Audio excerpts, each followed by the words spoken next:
Okay, we're going to use red yarn for the waste yarn pouch, what we're going to knit, because what we're knitting is a pouch that will go down there. And we're using red so you can see the difference. Now first I'm going to pick up some stitches here.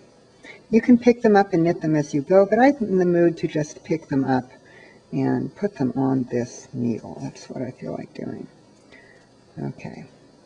So what you want, so you have to pick some up right here or you'd have a big gap. You can pick up however many you like. In this case we are felting, so we can get away with most anything in the world. I'm going to go for this one. What we don't want is to pick up something like this that makes a big hole. You want to look for things that are nicely anchored, even if you have to drop down a stitch or two. Okay, I'm going to take those. Well, that one looks like it's making a hole. I'm not going to take it. I'm going to take this. I like that better. Okay, and I'm putting them on the one that had only 8. I feel sorry for it. Okay, I'm going to give some to that one that only has 8. Well, actually, I put on 2, so now it has 10.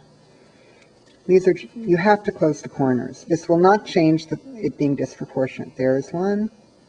That looks good. And let's see. See, I wouldn't take this because look at that hole it makes. But I might take that lovely little thing. Okay. I think I have added about 5. I think I have 13 now and 16 here. So now I can start here or here, but I'm going to start knitting around. Now, something you might have noticed or might not have, I do not have the same size needles. This is a kit, a Denise interchangeable kit, so I can switch these. I'm going to make sure I have the large size, the one I want to use to get gauge, in this hand. And I only have to make sure that's so once. Watch, you'll see. And the reason is because the needle in the right hand makes gauge, the other one doesn't. And if you have just one Denise kit, you can make yourself a pair of circular needles to knit in the round with one kit, because you only need the gauge size in your right hand. You can have a much smaller needle, as I do, in the left, and it makes your stitches flow along awfully quickly and smoothly. Okay, we're at the end of that one.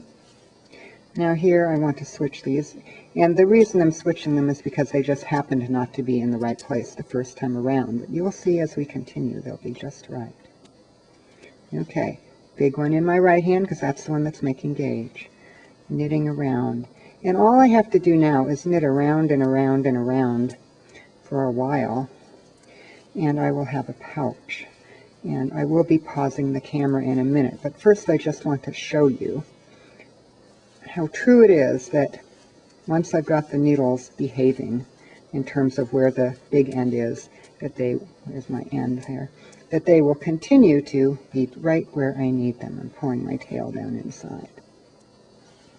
Okay, so you notice I didn't have to switch anything except come to this needle, and I'm going round and round.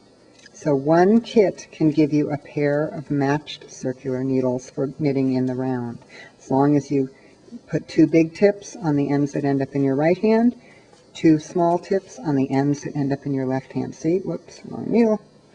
And if you don't know how to knit with 2 circular needles in the round, the way you do it is each needle has approximately half of the stitches that you have in your round, and each needle knits only the stitches it has. Notice the pink needle here is knitting the pink stitches, or the stitches on the pink needle. The blue needle will knit only the stitches on the blue needle. Okay, I'm going to pause now and come back when I've knit enough of this to show you that indeed we have built a pouch with disproportionate edges. Okay, I've been knitting long enough. As you can see, I have quite a bit done there. Now I'm going to show you what this would look like if it were done, but of course this is just a sample piece. It's going to be unraveled when this movie is over. As a matter of fact, I'm going to push the pouch to the inside. Now here's where we start. Let's see, the yarn's coming out, but you'll have to ignore that. Here's where we had our 8 stitches. We ended up with 8 knitted stitches there as well. This did not get bigger. Up here, clearly, up here, it got bigger. There's our original 8, and there's our biggerness.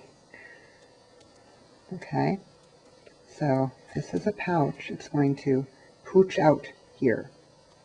Can't really see because everything's in the way, but there it is. I'm going to pause for a minute and go get this Christmas stocking, and so you can see better. But as you can see, but I want you to also see, you get rather nice edges, don't you?